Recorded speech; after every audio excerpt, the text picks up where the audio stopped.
शृणुयाम देवाः भद्रं पश्येमाक्षभिर्यजत्राः स्थिरैरङ्गैस्तुष्टुवागुंसस्तनूभिः व्यशेम देवहितं यदायुः स्वस्ति न इन्द्रो वृद्धश्रवाः स्वस्ति नः पूषा विश्ववेदाः स्वस्ति नस्तार्क्ष्यो अरिष्टनेमिः स्वस्ति नो बृहस्पतिर्दधातु।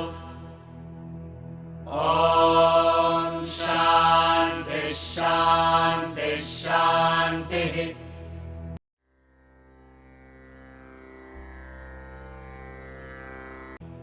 यत्परं ब्रह्म सर्वात्मा विश्वस्यायतनं महत् सूक्ष्मात् सूक्ष्मतरं नित्यं तत्त्वमेव त्वमेव तत् जाग्रत् स्वप्न सुषुप्त्यादि प्रपञ्चं यत् प्रकाशते तद्ब्रह्माहमिति ज्ञात्वा सर्वबन्धैः प्रमुच्यते। त्रिषु धामसु यद्भोग्यं भोक्ता भोगश्च यद्भवेत् तेभ्यो विलक्षणः साक्षी चिन्मात्रोऽहं सदाशिवः मय्येव सकलं जातं मयि सर्वं प्रतिष्ठितं मयि सर्वं लयं याति तद्ब्रह्माद्वयमस्म्यहम् अणोरणीयानहमेव तद्वन्महानहं विश्वमहं विचित्रम् पुरातनोऽहं पुरुषोऽहमीशो हिरण्मयोऽहं शिवरूपमस्मि अपाणिपादोऽहमचिन्त्यशक्तिः पश्याम्यचक्षुः सशृणोम्यकर्णः अहं विजानामि विविक्तरूपो न चास्ति वेत्ता मम चित्सदाहम् वेदैरनेकैरहमेव वेद्यो वेदान्तकृद्वेदविदेव चाहम् न पुण्यपापे मम नास्ति नाशो न जन्म देहेन्द्रियबुद्धिरस्ति न भूमिरापो न च वह्निरस्ति न चानिलो मेऽस्ति न चाम्बरं च एवं विदित्वा परमात्मरूपं गुहाशयं निष्कलमद्वितीयम् समस्तसाक्षिं सदसद्विहीनं प्रयाति शुद्धं परमात्मरूपम् यः शतरुद्रीयमधीते सोऽग्निपूतो भवति सुरापानात् पूतो भवति ब्रह्महत्यात् पूतो भवति कृत्यात् पूतो भवति तस्मादविमुक्तमाश्रितो भवति अत्याश्रमी सर्वदा सकृद्वा जपेत् अनेन ज्ञानमाप्नोति संसारार्णवनाशनम् तस्मादेवं विदित्वैनं कैवल्यं फलमश्नुते कैवल्यं फलमश्नुत इति।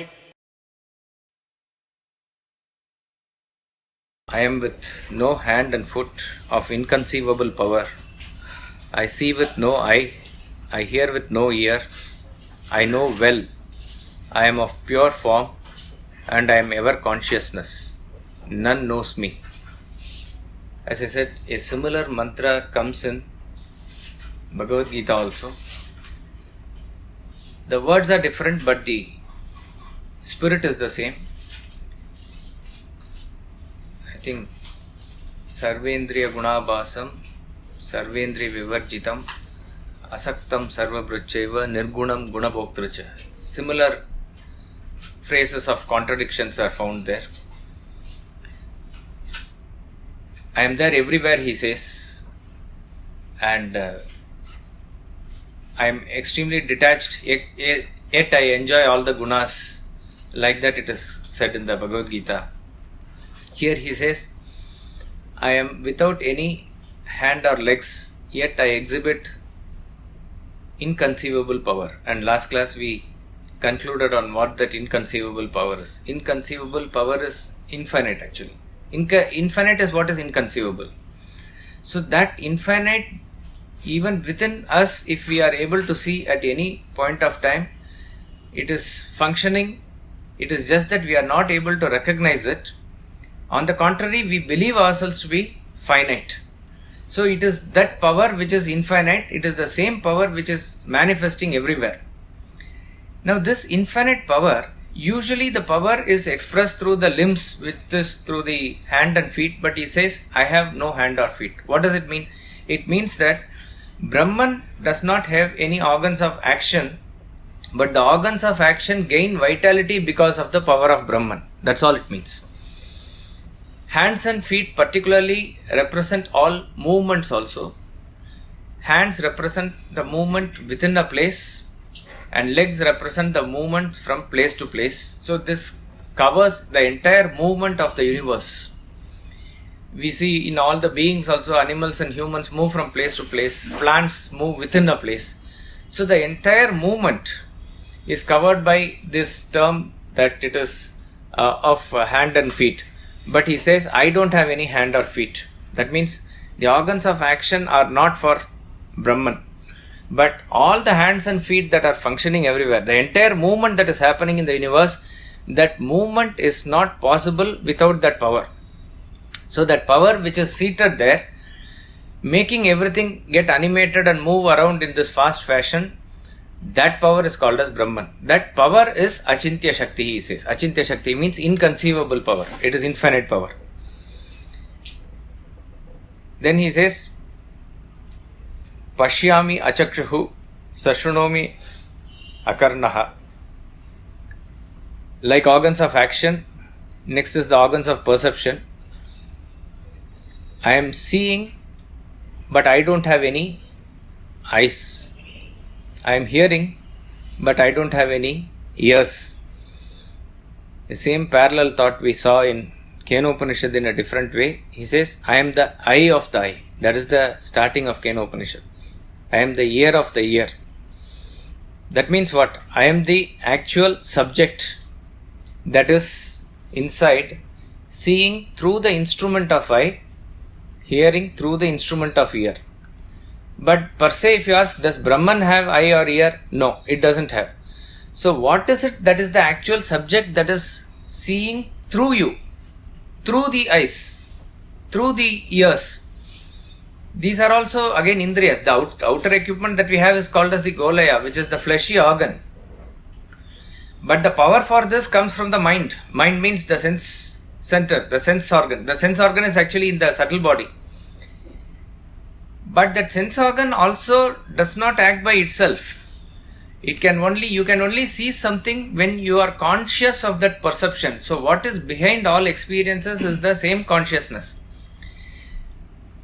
It is interesting to note that each and every sense organ has a particular area of operation, whether it is sight, whether it is sound. That is why you have each and every sense organ backed by that particular sense center. When your sense of smell is not functioning, you cannot just smell. But you can't say my eyes are functioning, let me smell through the eyes. It is not possible. Eyes have a very specific work which is only sight. Ears have a very specific work which is only hearing. Similarly, nose has that sense of smelling. The sense of smelling is operated through the nose.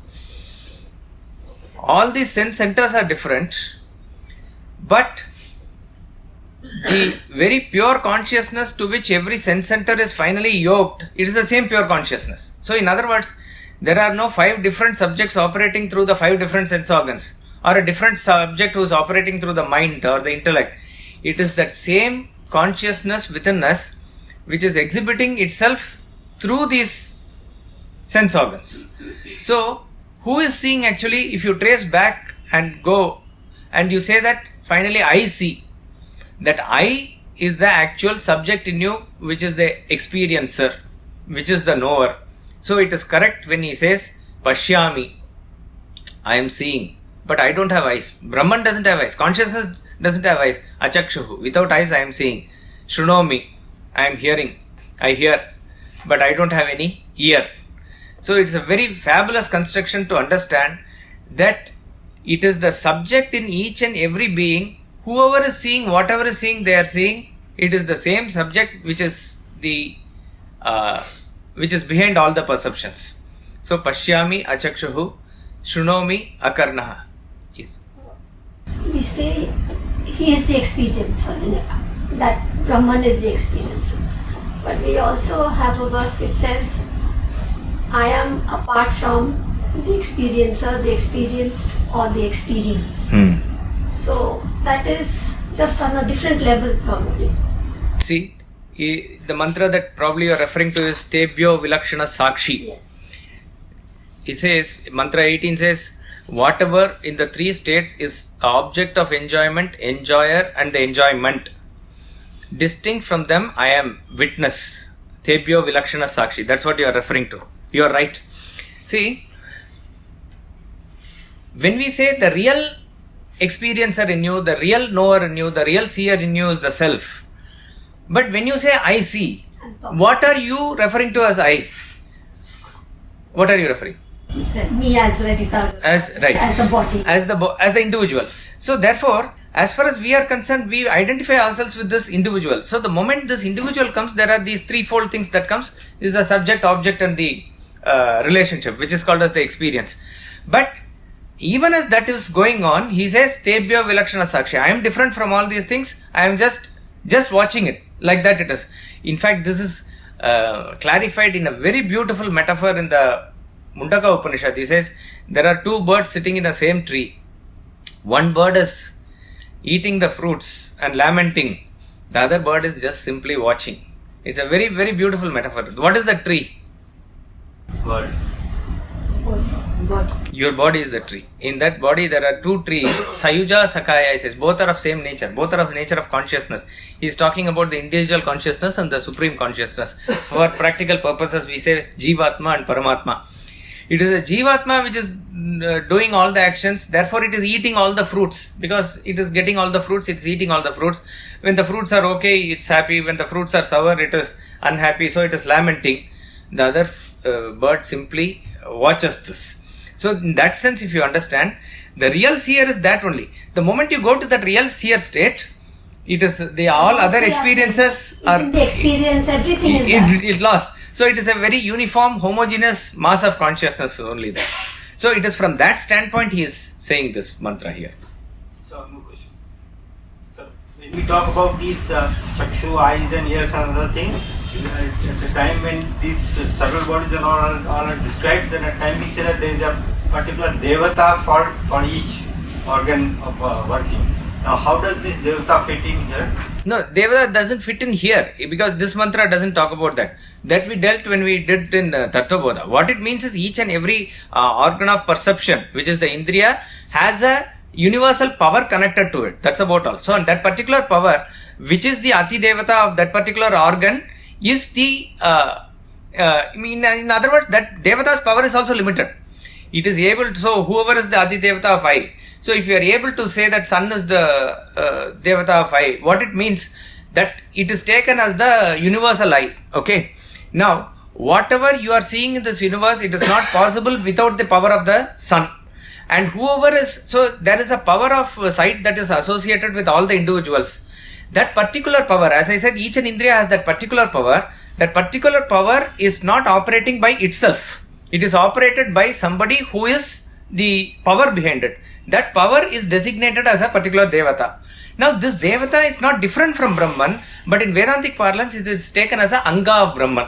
So therefore, in that supreme Brahman, sun is the eye, Indra is the hand, Rudra is the ego. Like that, all the subtle body, all the parts of our system is designated in such a way. Therefore, if you are able to catch hold of that Anga, you are not separate from that Angi. Angi means whoever is the owner of that Anga. So this hand, when I say, it is not different from me. Exactly like that in the cosmic form also, that particular Devata is not different from that supreme Brahman. But its power is manifest in a particular way in this area only. So in that sense, if you look at it, it is the gods are limited ideals, limited goals, we say in this form only. But all of them are not separate from that Supreme Brahman, which is the consciousness. So, I hear without, I see without eyes, I hear without ears. Then he says, I know well. Aham vijanami. So, extending the same thought flow, he is saying that first he talked about I am the real power behind the organs of action. Then he said I am the power behind the organs of perception. Now he says I am the thinker in the intellect. I am the power behind all your subtle activities inside. So you can little bit extend and accommodate both mind and intellect also here. It's a broader interpretation. That's what Swamiji has written in the commentary also. So what is the base of all thought? What is the base of all emotions? Morning when you get up, where does all this thought come from?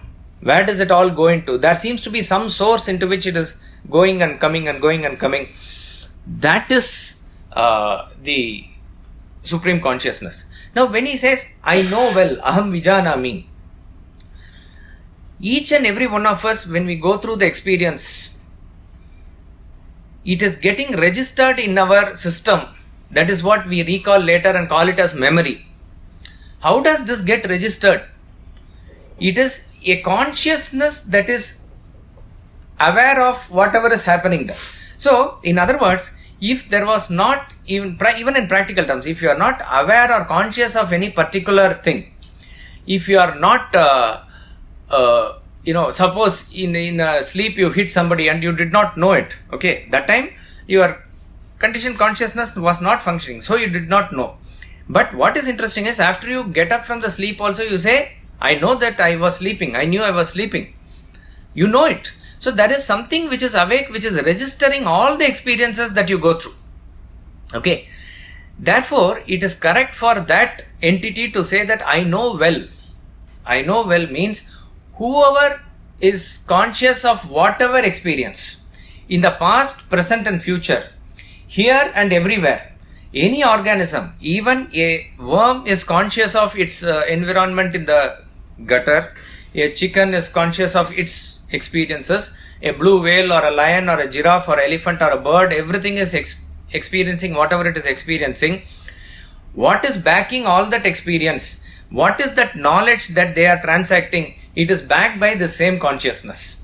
So anything that you say you know, it is backed by this consciousness. So it says here, I know well. I know well. So whoever says whatever he knows, it is backed by this knowledge only. But he says, I am Vivikta Rupaha. Vivikta Rupaha means of pure form. Vivikta means absolutely separate. Nothing else apart from it. Very pure. Nothing apart from Brahman is in Brahman. So therefore it is called as very pure. Vivikta Rupa also means it is all these equipments and other things that it is talking about. Just as you quoted mantra 18 where it says Tebhyo Vilakshana Sakshi. It is like that. All these equipments are there, but I am not dependent on all these things. It is not that, all these equipments are dependent on me. I am not dependent on all these things. So I am completely separate from all. So you can imagine when he says Rupaha, that is the term that has to be used. But Vivikta Rupaha means of a very pure form. It has no form at all as it is. So it's a very beautiful terminology here. Vivikta Rupaha. Mamachit Sadaham. Who am I then? I am that ultimate consciousness. Here he clearly gives the answer. Who am I? That Chit. I am that pure Chit. I am that pure consciousness. So, through the body, when the consciousness functions, you take the position of the perceiver and the actor. Through the mind, when the consciousness functions, you take the position of a feeler, one who feels the emotions. Through the intellect, when the consciousness operates, you take the position of a thinker. Or if you want, you can say contemplator also, if you want to distinguish between gross intellect and subtle intellect. So therefore, if you combine all these activities, each and every one of us are a hyphenated personality, as Swamiji says, as perceiver, actor, feeler, thinker, contemplator. All these expressions are all completely different at the right hand side. But from the left hand side, you see that everything is nothing but connecting to the same subject of consciousness. So who am I actually? I am that pure consciousness who is functioning through these equipments, who is expressing as these varied personalities here. And then he says, Nachasti Veta. There is no knower of me. None can know me. None can know this consciousness as an object. That's all it means. A very beautiful shloka comes in Bhagavad Gita. Ascharyavat pashyati kaschitenam ascharyavat vadati tataiva chanyaha ascharyavat chainam anya shrunoti shrutva pienam vedana chaiva kaschat. Some people see me as wonder. Some people hear about it as wonder. Some people speak about it as wonder. Yet, what is this wonder? Nobody knows. Krishna says and it comes in the same portion, sort of similar portion in Gita. Verse 29 comes under the Atma Vidya, the indestructibility of the embodied, verses 11 to 20 of chapter 2. It is talking about Atman, and in its pure form it is talking about various shlokas are given there with various reasons and logic. Towards the end he says, this is wonder. What is wonder actually? It is there everywhere. People see me as wonder. How do we see it as wonder? The expression of the nature, expression of the world itself is a wonder only. That's why we say each and every aspect of the world you go through, it is wonder. In any form, you go through, as a chemist you go through, as a physicist you go through, as a biologist you go through, each and every mathematician you go through, it's wonder. And then some people hear of it as wonder. They all hear of this, the miracles, the God's creation and everything. Some people talk about this. They lecture. They can take lecture on Gita or Upanishad. It really doesn't matter. Finally what he says, nobody can understand this wonder. So therefore the very definition of wonder is that it cannot be understood. It is a miracle. It is that which is beyond our intellect. So when he says, Nachasti Veta, it has to be understood as an objective being, as an objective experience. You cannot get hold of Brahman, neither through your sight, nor through your actions, nor through your emotions or intellect. You cannot catch it. Only we can get what is known as that anubhuti. Anubhuti means a subjective experience where you become it. So, in simple terms, God cannot be seen, heard, perceived, felt or thought about or conceived. But the individual can only transform himself into that state of Godhood. That's all in simple words it means. This mantra, This is being given by a teacher. So, and at the very original state, the teacher who has said this, he is saying this from the point of Brahman, and he's feeling the Brahman. He's experiencing the Brahman. Okay. Now, in the presence of such a person, the student, does he get some anubhuti, some experience? Because he's saying it cannot be known. But the teacher is experiencing it. Right. In the presence of such a great personality, we do experience something elevated surely from whatever level we are in. Let us say that person is there sitting there reveling in Brahman, who is the infinite self. He is at 100%. And we are all sitting under him, if we have that fortune. And let us say all of us are at different levels. Somebody is at 10%, somebody is at 20%, let's assume. From whatever position we are, we will be definitely elevated by his presence. It is in Sanskrit called as Sanidhya. Sanidhya means in the presence of such person. Why do we get such a great feeling when you go to Tirupati temple, even if the same Tirupati Balaji Murti can be in your house also, and it is no less, let us be clear, it is not, but you do get a different feeling there. Why it is so? Because of the presence of various sages and saints from time immemorial. No doubt the Murti's Pratishtha is there, Prana Pratishtha is given, and that is done in the beginning. But what adds to that aura of that environment is the visitations of all great sages and saints who have been there. They have not gone anywhere, they are all there only. Not only great sages and saints, even normal persons like us who go there in millions.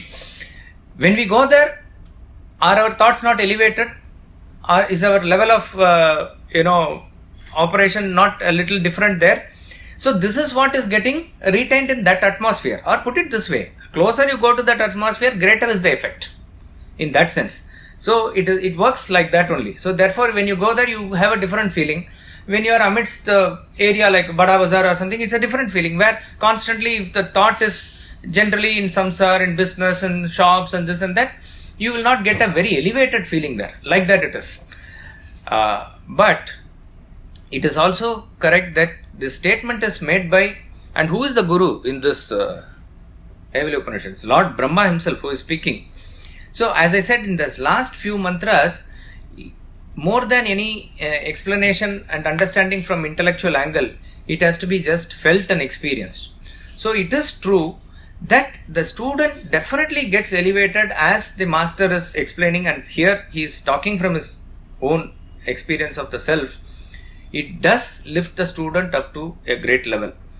But then again, remember, as we studied in Kena Upanishad, that explanation of the consciousness in the part 1 of Kena Upanishad elevates the student to such a great height that he is, as though in a trance.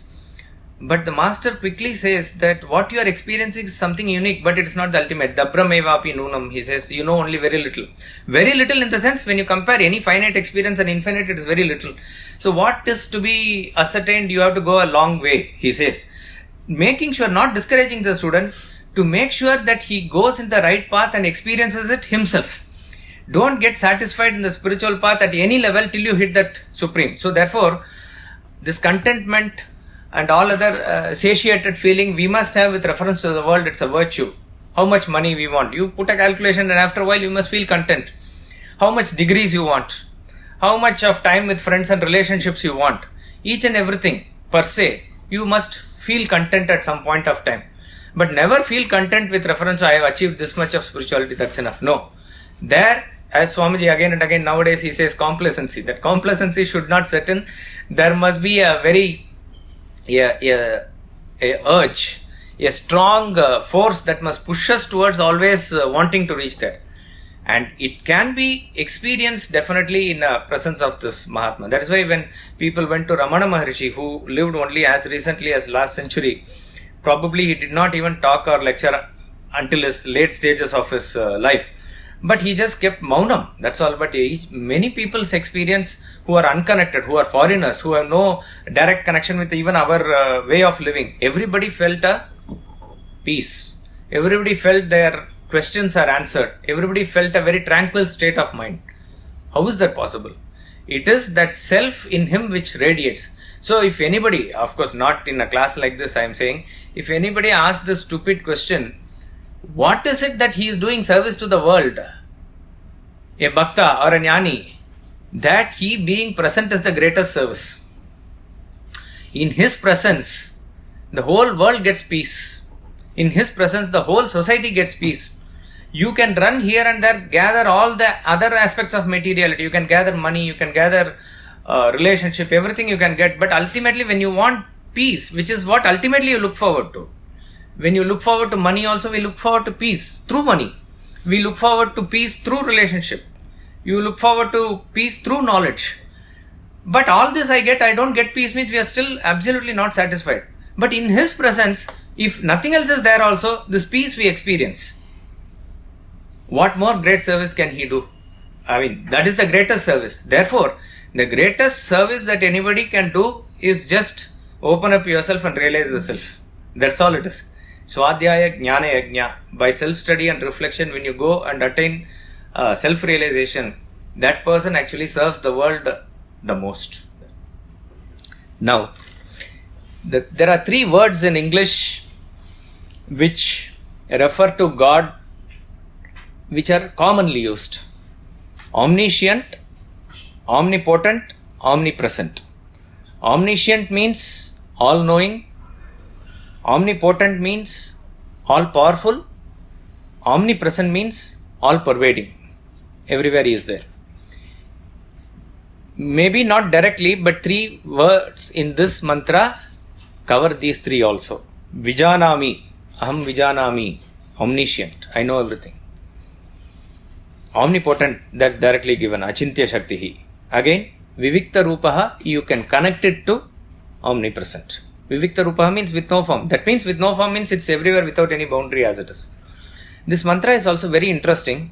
As I said, this mantra is commented as a jewel, a pendant in the jewel of the Kaivalya Upanishad. Kaivalya Upanishad is considered a jewel in our Shastras. And in this mantra is considered as a pendant. Now forget everything and look at this mantra even from a very direct understanding. It still makes a great sense. Infinite power without hand and foot. Just to first quote an example so that we are relate to. We all know this episode in Mahabharata where Draupadi surrendered to Lord when she was being molested in the full sabha of Dhritarashtra, of Duryodhana and others. Everybody was helpless there. And she feebly tried with her own effort, it didn't work. Finally, who helped?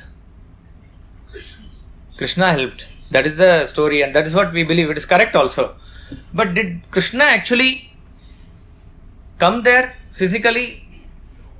Probably if he would have come, he would have finished both these 105 immediately that time. So we would not have got Gita at that time if he was there.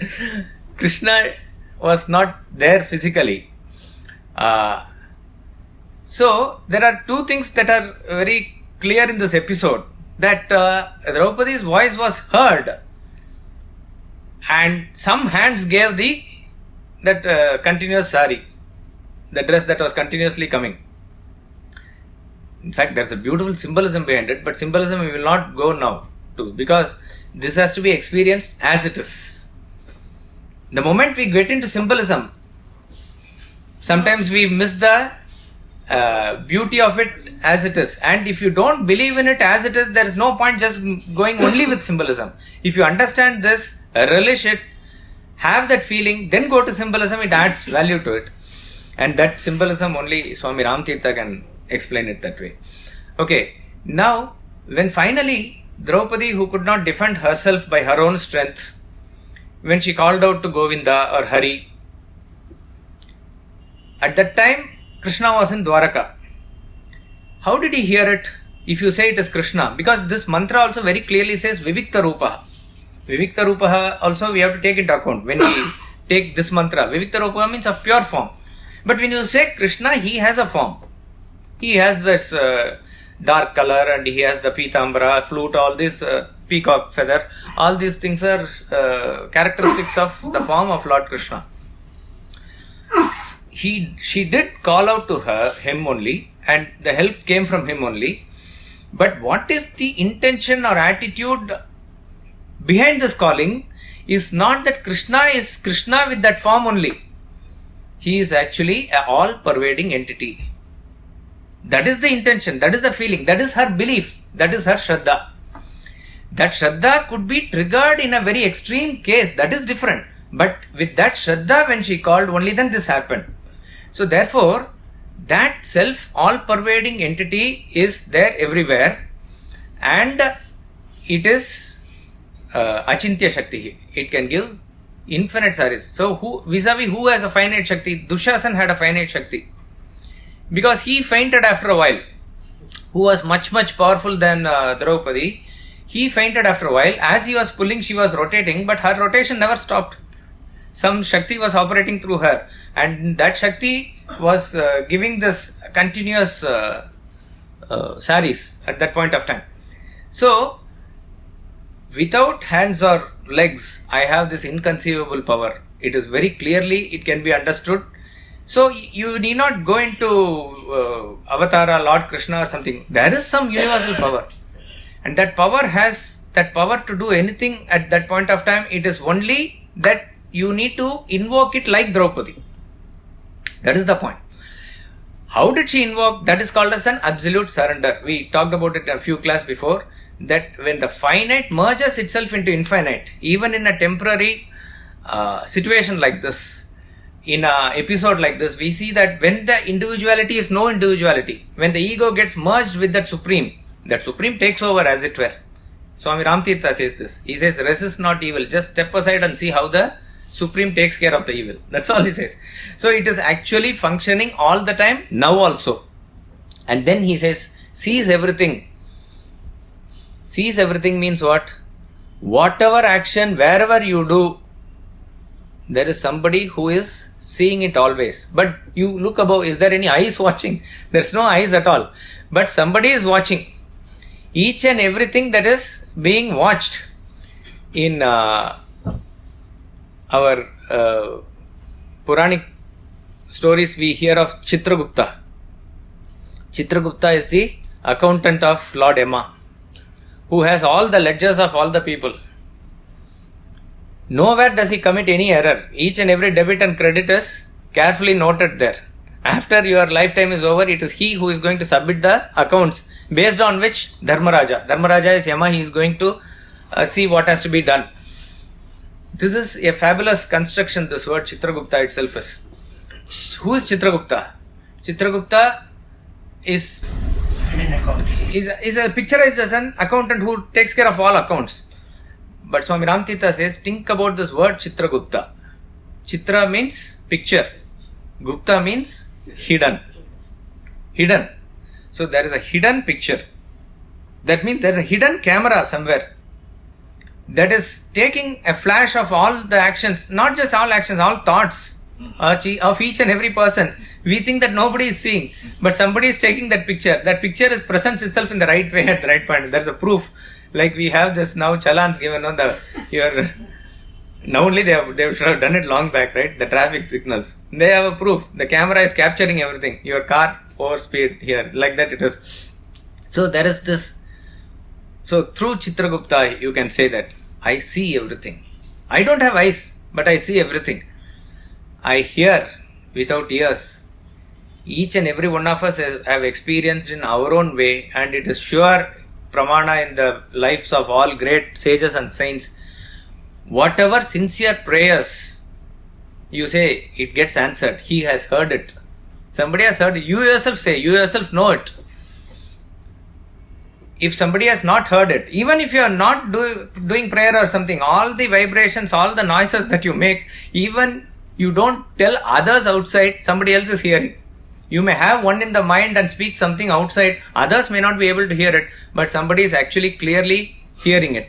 So you look at it this way, he actually functions in the world exactly like this. And then obviously, Aham Vijanami. Aham Vijanami means he knows everything. Again, in Mundaka Upanishad, it comes very beautifully.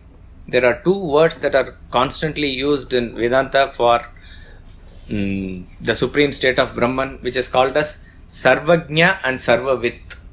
In same mantra it comes in Mundaka. Yes, Sarvagnya, Sarvavit. He who is Sarvagnya and Sarvavit. Usually, when the same meaning is given there is a much emphasis there. There is a hidden message also there. Sarvagnya also means all-knower. Sarvavit also means all-knower. Sarvam Veti. He knows everything. Sarvagnya means, Jnam means knowledge. Sarvagnya means everywhere it's that. So what is the subtle difference between these two words? Both these words can be used interchangeably also, but there are two different interpretations or two different meanings that we can derive.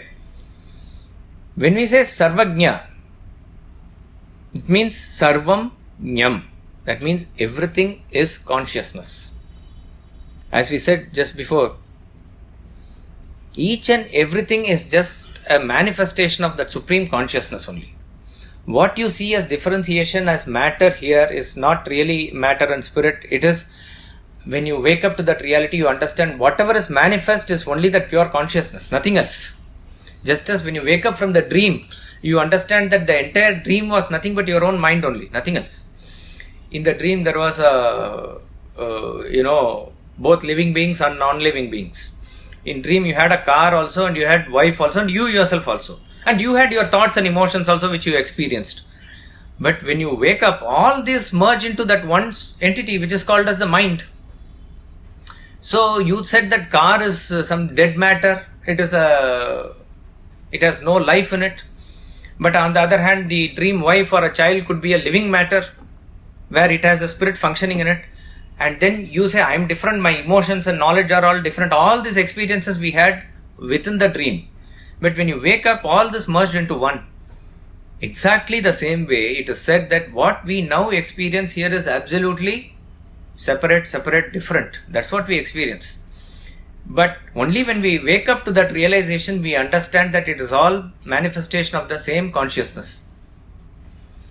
So, Sarvajñam, that term has to be understood as Sarvam Jnam, that is, all is this knowledge, all is consciousness. Then what does all knower mean? Sarvam Veti means, literally means he knows everything. Literal meaning is that he who is that supreme entity, it is not what it means is, it is not that, okay, let me put a question to a self-realized person about something which happened in Argentina, whether he answers or not. It is not to be understood in that sense. Sarvajña, Sarvavit are all terms that are used for the Supreme Lord or Ishvara. What it means is, unless otherwise a person is aware of the totality as such, he will not be able to govern it in this manner, one. Second is with reference to giving the fruits of action to each and every individual. Vedanta attributes it to Ishvara because he who knows everything functioning in totality only can understand what karma everybody has done and what karma has to go to everybody. It is not that he, according to his will or choice, distributes karma like this. According to the law of karma, he makes sure that it functions.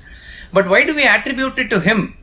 Because if the karma is done by a conscious entity, which is individual, who has the right to do karma? It is the karta, who is the individual, who is the jiva who does the karma. Ma phaleshu. It is not that he has the right over the fruit of action. If I do the karma and if I only give the fruit of action for my action, then each and everybody will behave in their own way and they will want to give their own fruits of action. It will be a total chaos. But it doesn't happen like that. There is somebody who makes sure that each and every person, according to his karma, gets that right fruit. Sooner or later, depending on the circumstances and various other combination factors, it manifests perfectly without any error. We saw in the last class about that perfection in the functioning of law of causation. If this is functioning, that must be a conscious entity behind it. That conscious entity who just, you can say, Tebhyo Vilakshana Sakshi, he is a Sakshi looking at all these things. Looking at all these things, he knows everything. That's all it means. So Sarvajña and Sarvavit, it is there manifest in the universe as it is. So this mantra can be taken literally, and yet I am absolutely hidden in this universe. Vivikta Rupa. It is just that I am not visible. I am in the pure form. I am just not visible here. Mama Veta Nasti. So you take this mantra literally and take this explanation. It beautifully fits in. So one of the great mantras is mantra 21 here. I am with no hand and foot, of inconceivable power. I see with no eye. I hear with no ear. I know well. I am of pure form and I am ever consciousness. None knows me. We'll chant mantra 22 twice. वेदैरनेकैरहमेव वेद्यो वेदान्तकृद्वेदविदेव चाहम् न पुण्यपापे मम नास्ति नाशो न जन्मदेहेन्द्रियबुद्धिरस्ति वेदैरनेकैरहमेव वेद्यो वेदान्तकृद्वेदविदेव चाहम् न पुण्यपापे मम नास्ति नाशो न जन्मदेहेन्द्रियबुद्धिरस्ति. I alone am to be known through many Vedas. I am the maker of Vedanta and I alone the knower of Vedas. Merit and demerit are not for me, nor death, birth, body, senses, intellect. Actually, these mantras 21, 22 and 23 take you really out of the world. And you will see when it culminates in the next mantra, fabulous conclusion. 23rd mantra is the last. Last means last in the part 1 and Guru sort of finishes the Upanishad lecture. But then, like every Upanishad, there is a lingering feeling of the student for which he gives some practical tips. So, all the Upanishads, we saw Ishavasya culminating in the Upasana, Agnenaya Supata, that mantra. Keno Upanishad also gives, he says, the Upanishad is over. And then the Shishya asks, sir, please teach me Upanishad. Because he is not ready to leave that seat having heard that great thing.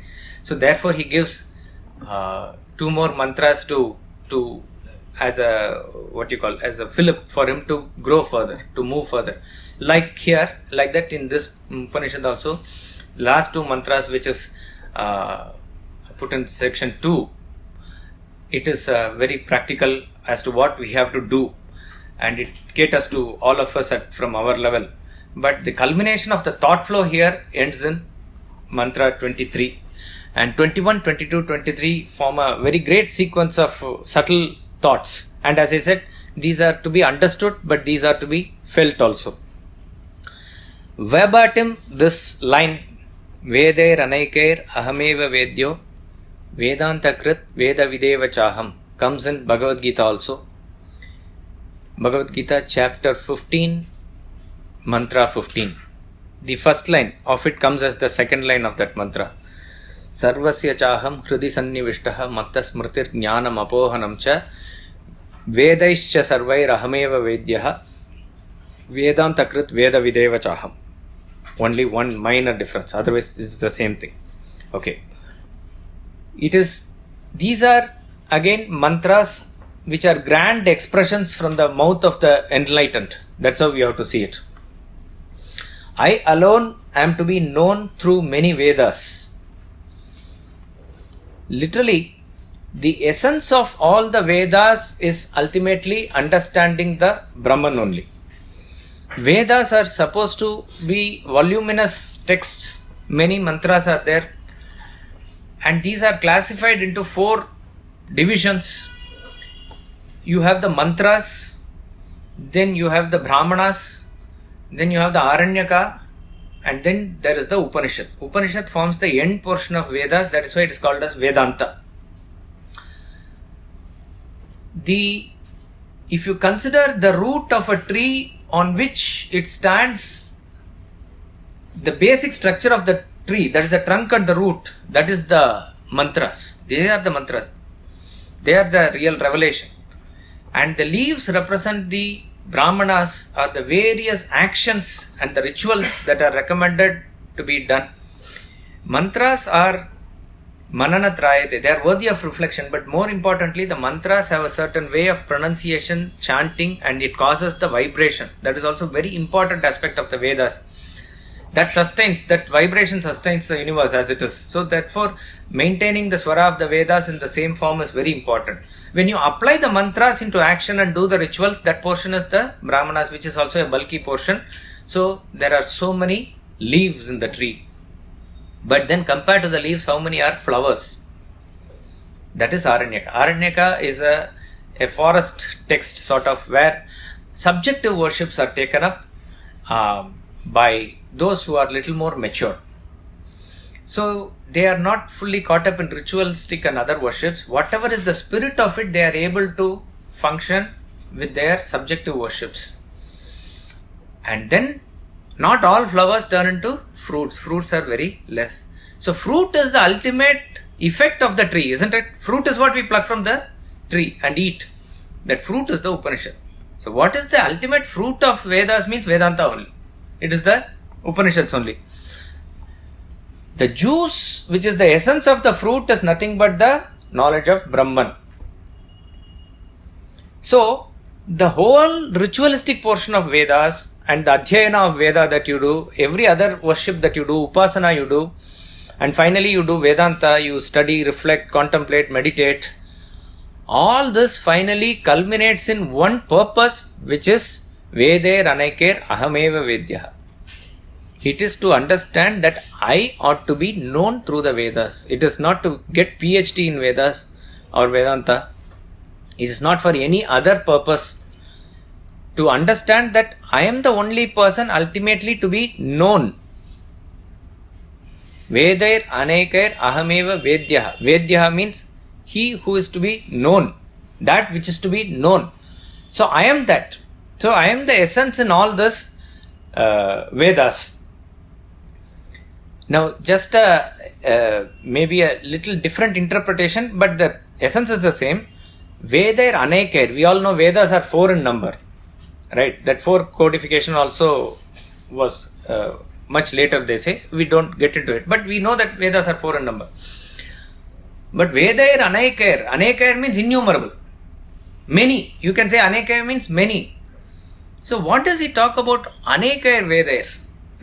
Anekair Vedair also can be taken as all knowledges. Veda also means knowledge. So very interesting thought here, that all knowledges ultimately culminate in the self only, provided you approach it in the liberal way, provided you approach it in the proper way. Any knowledge that you take in the world, can we say that any person knows the end of that knowledge? Can anybody claim that he has known the end of mathematics? Can anybody say he has known the end of history or beginning of history? End of geography? End of space and astronomy and astrology? Or you take a limited thing like the body, has the biology and medicinal sciences, can they claim that they have known the entire thing within the body itself? They are still doing research. They have not explored even the brain fully. What was the understanding of brain has completely changed and it's evolving. Can anybody say any aspect, philosophy, chemistry, you take any knowledge, nobody can know the end of any knowledge. It is not possible. And therefore, if you ask anybody, by studying maths, what are you finally going to achieve? This is not to discourage, please. Maths has to be taken for the sake of maths. Music has to be taken for the sake of music. But he will not be able to answer this question. Ultimate aim or end of the study, what it is, nobody will know probably. Nobody will know. Because we don't know when the subject itself will end. Only when it ends, you know what is the goal or purpose or something like that. But it seems to be an open-ended thing. You can go on, keep on reading, researching and going further and further. Then, if you completely get immersed into the subtlety of that subject and go by the nuances of it, go by the very, very small, each and every aspect of it, if you approach it in the right way is to take up the knowledge for the sake of knowledge. So when you say the purpose of education is, let us say, getting a job, that means you can say that I have found the end of the knowledge because I need to only learn this much, because this much is enough to apply here and that much is enough to get me a salary, and therefore that purpose of knowledge is served.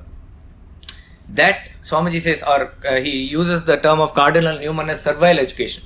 Servile education is when you take up the knowledge for the sake of a utility purpose, utility motive. Utility is worldly utility. That's all it means. Any knowledge that you gain has utility, but what approach with which you gain knowledge? You don't gain knowledge for the sake of selling it for a few hours in a day to gain just to take care of the family or something. That you are devaluing the knowledge. Rather, you are devaluing yourself. But approach any knowledge for the sake of that knowledge. Try to understand that knowledge in its purest form.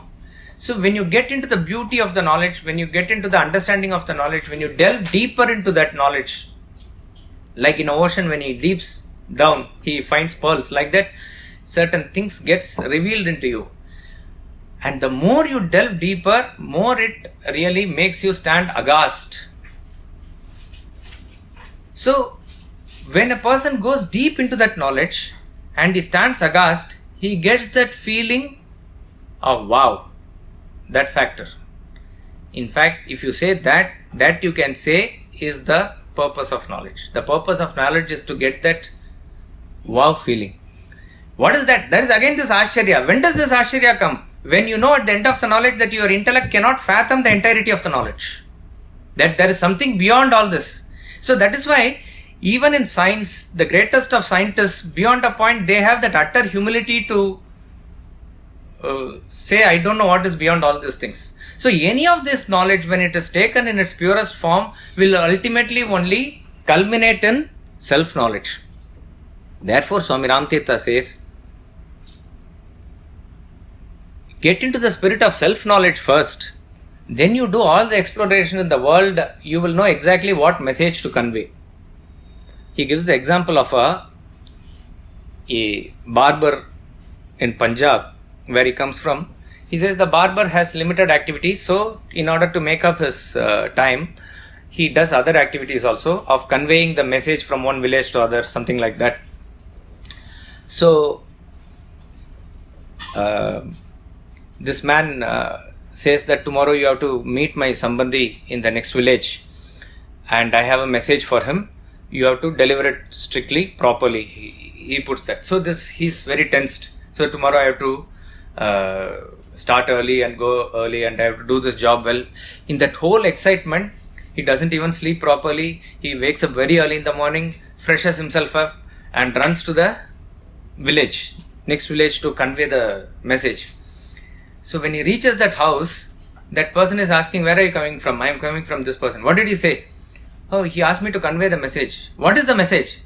I forgot to take. He says, that I forgot to take. Then he says, okay, I have got the message. This is my reply. So he says that he puts 2 logs of wood on his shoulder. This is my reply. Go and give it to him back. He says he carries that logs of wood, which is totally heavy, and brings it back to this person.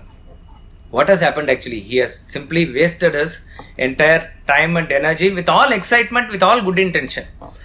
He says this in the context of the great vigor with which the scientists go all out exploring the universe, and there is no discouragement of the scientific temper and the explorative attitude that must be there. But he says, okay, you beyond Pluto, you have gone beyond our galaxy, you have gone beyond that, you have found out many suns and other things. Now, actually, are you trying to go towards the center or the source from which everything has come, or you don't know which direction, where you are going at all? You have to make a U-turn and come back with this heavy thing here only, he says. Instead, take this message. What you are searching is actually first within you. Take that message. Then go all out. You will find that expressing everywhere. It's a very beautiful way in which he sees. So therefore, in fact, since we are in this subject, just remind me, I will send a WhatsApp YouTube link in the WhatsApp. It's a short 3 videos by same person. He is giving a lecture with some PowerPoint slides. His name is Aravindan Neelakantan. I found him in the social media only. Quite a learned person. He is talking about how Indic way of systems and educational systems, if when intaken properly, will help us in understanding all other social sciences. Very beautiful, and it requires some little bit concentration to hear and appreciate, but it's very nice. He has dealt it with reference to social sciences. He has dealt it with reference to physics and nuclear science and biology, all these 3. And in the one of the episodes, he is talking about Lord Nataraja's symbolism used by 3 different scientists in 3 different areas altogether, but they are able to see this. So therefore, if you are able to understand Nataraja first, then I am not saying that the Rishi, he is saying, I am not saying that the Rishis in the past is talking about nuclear physics or something like that. He is not. That is a caveat, very clear. It is not that we were talking nuclear bomb and nuclear physics. If you are able to understand the darshanas of Hindu philosophy, which includes Buddhist and Jain philosophies, everything, then you will be able to relate to what the scientists present as paper, because they themselves have gained it through that revelation. So what is coming back to this mantra, what is the ultimate aim of all the knowledge? Ultimate aim of all the knowledge is only one thing. Vedaischa sarve ahameva vedyaha. I alone am to be known through all the knowledge. So whichever knowledge, let us only, you study Sanskrit, you study music, you study literature, just get into the spirit of the knowledge for the sake of gaining the knowledge, appreciating the beauty of the knowledge, and then just delve into it without any frills attached, without any suffix of it. What is the use of this knowledge? Never should that question come to you. for the sake and beauty of the knowledge, just get into it, then you yourself will, travel in this path only. So therefore, irrespective of whether we are all renunciate, understanding the essence of Upanishads, which will strike for a person who is a real renunciate, I would say at all levels, right from maybe the teenage, maybe from our post school or 12th standard onwards, if our children are exposed to this Brahma Vidya, exposed to this Upanishadic thoughts, still they may not understand the depth at which the master is saying, but it will go a long way even in their understanding of whatever subject they are pursuing, whatever career they are pursuing. Something at the back of the mind will be always there. This is, we can derive from this, but because of the word Anaikair I said. But what he is talking about is, in the Vedas, all the various mantras, the ritualistic and the subjective worships culminating in the Vedanta, the essence of everything is what? It is only one thing, that you have to understand what the self is. Because the very purpose of why we are given this human birth is only that we are, no other creature has this ability or this capacity. We have got this capacity, so if we have to call ourselves different from the other creatures and we claim superiority, on what basis? It is on this basis. The basis is that we have this capacity to know the self, and any action or any thought, any experience that we undertake towards this end, then probably we have achieved what we are supposed to achieve in human life. Yes, sir. I have a question. So in the verse 21, we are talking about explanation of Brahman in different ways. So the word Brahman, I'm just trying to understand the relationship of that word. Will it be correct to say that Brahman is coming from two words, Brahm and Man? Devdutt Patnaik. Absolutely rubbish meaning it is. I am saying this is Devdutt Patnaik's meaning. Because Brihat Tamatvat Brahma is the very etymology or root. The root of Brahman comes from the word Brihat. Brihat means biggest, and biggest is an adjective. Usually when you say an adjective, it has to be followed by a noun, right? Biggest means what? Biggest man or biggest knowledge, something like that. But it is biggest, supreme, what? Supreme most.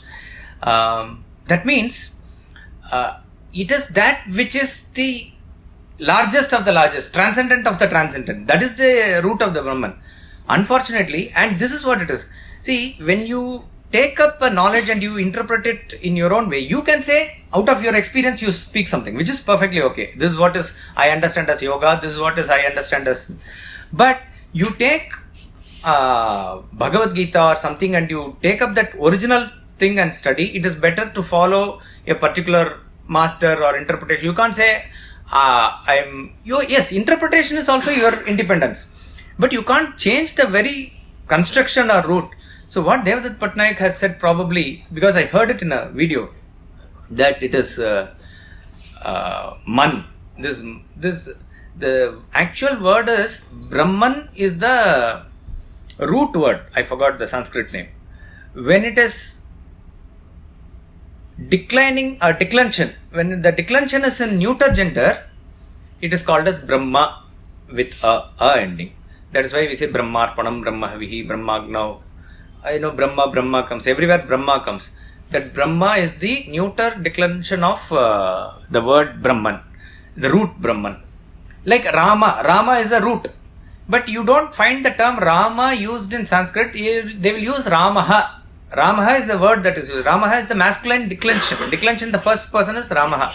Like that, this Brahma is the neuter declension. When it is masculine declension, it's Brahma. Brahma is Lord Brahma.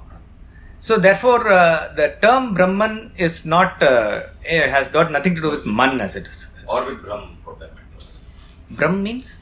Brahm is doubt. Illusion. That's That's Bha, fourth Bha. This is third Ba. So it has no connection. No. That is why Sanskrit we have to be very, very careful. One syllable here or there, it totally the thing goes. And particularly, I mean, if at all who should make a mistake in that is somebody from Tamil Nadu only, because they only don't have this third bar, fourth bar and all. All other languages in India has all these four things. You have ka, kha, ga, ga and all. It is just that in colloquial we don't know and we just mix up. When you say doodh, everybody says as doodh. It's the doodh is first is third da is there and second is fourth dha is there. Like it comes from the Sanskrit word dugdham. But nobody says dugdham, doodh. That's all. Doodh is it's pronounced like that only. So, but when you have that, probably it is better to use it in that proper way. Because that words itself will lead you to that proper root and meaning. And that way Sanskrit is very well constructed. It is all very difficult probably in the beginning only. We have not studied Sanskrit, but we know the approach of study. It's quite easy as you get into the spirit of it. We'll conclude with the bhajans here.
Poornam Adah Poornamidam Poornat Poornamudachyate Poornasya Poornamadaya Poornamevavashishyate. Om Shanti Shanti Shanti.